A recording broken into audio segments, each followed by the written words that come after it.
मानव जाति की सबसे पुरानी जिज्ञासाओं में से एक रही है। क्या हम इस विशाल ब्रह्मांड में अकेले हैं? जब ही हम रात के आसमान की ओर देखते हैं, असंख्य तारे, गैलेक्सिया और अज्ञात दुनियाएं हमें ये सोचने पर मजबूर करती हैं कि शायद कहीं न कहीं कोई और भी है।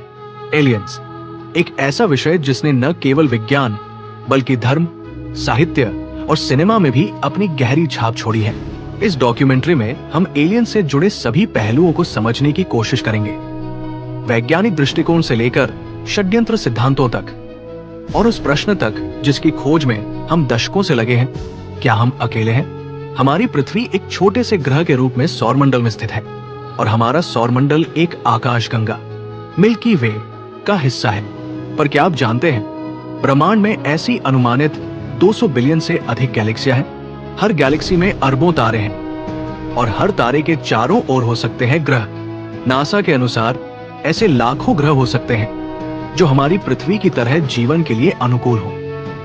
इन ग्रहों को एक्सोप्लैनेट्स कहा जाता है। कुछ ग्रह गोल्डीलॉक्स जोन में आते हैं, यानी ऐसे क्षेत्र में जहां न ज्यादा गर्मी हो और न ज्यादा ठंडक, जीवन के लिए एकदम सही स्थिति।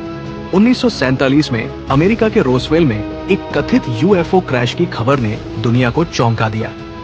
कहा गया कि अमेरिकी सेना ने वहां एक एलियन स्पेसक्राफ्ट को जब्त किया।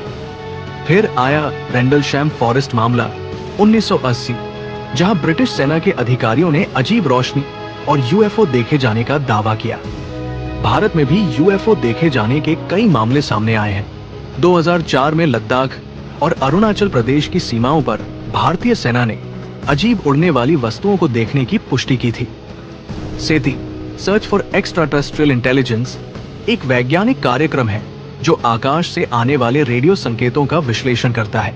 1974 में अरेसिबो टेलीस्कोप से एक कोडेड मैसेज अंतरिक्ष में भेजा गया था। ये एलियंस तक पहुंचाने की एक कोशिश थी। 1977 में मिला वाओ सिग्नल अब तक का सबसे रहस्यमय रेडियो सिग्नल माना जाता है। इसके स्रोत की पुष्टि कभी नहीं हो सकी। नासा और ईएसए जैसी संस्थाएं लगातार नए मिशन भेज रही हैं, जैसे कि केपलर, हबल और अब जेम्स वेब स्पेस टेलीस्कोप, जो दूरस्थ गैलेक्सियों की जांच कर रहा है। कई शोधकर्ताओं और यूएफओ उत्साही लोगों का मानना है कि एलियंस के कई प्रकार होते हैं। ग्रेस, बड़े सिर और आंखों वाले, रेप्टिलियंस, सांप जैसे, और नॉर्डिक्स, मानव जैसे। एंशिएंट एलियन थ्योरी कहती है कि प्राचीन सभ्यताओं जैसे मिस्र, सुमेरिया और हड़प्पा को एलियंस ने तकनीकी सहायता दी थी। फर्मी पैराडॉक्स ये प्रश्न उठाता है, अगर एलियंस हैं तो वे हमें दिख क्यों नहीं रहे? क्या वे हमें देख रहे हैं लेकिन संपर्क नहीं कर रहे? कई विसल ब्लोअर्स जैसे बॉब लेजर और हाल में डेविड ग्रश ने दावा किया है कि अमेरिका सरकार के पास यूएफओ और एलियन बॉडीज के सबूत हैं। 2020 में अमेरिकी पेंटागन ने 3 असामान्य उड़ान वीडियो को सार्वजनिक रूप से स्वीकार किया, जिन्हें अनआइडेंटिफाइड एरियल फिनोमेना यूएपी कहा गया। कई लोग मानते हैं कि सरकारें एलियंस के अस्तित्व को छुपा रही हैं, ताकि लोगों में दहशत न फैले।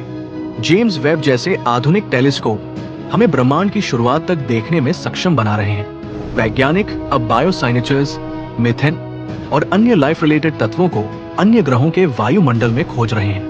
मंगल पर जीवन की संभावनाओं को लेकर भी मिशन जारी है। अगर वहां कभी जीवन था तो ये हमारी खोज में एक महत्वपूर्ण मोड़ होगा। एलियंस का अस्तित्व अभी भी एक रहस्य है, लेकिन विज्ञान की तरक्की और वैश्विक प्रयासों से हम उस दिन के और करीब पहुंचते जा रहे हैं जब ये रहस्य शायद सुलझ जाएगा। जब तक वो दिन नहीं आता, हम सिर्फ ये कह सकते हैं, शायद हम अकेले नहीं हैं। और जब हम अगली बार आकाश की ओर देखें तो याद रखें, कोई शायद हमें देख रहा हो। क्या हम ब्रह्मांड में अकेले हैं? शायद नहीं, और हमारी खोज अभी जारी है।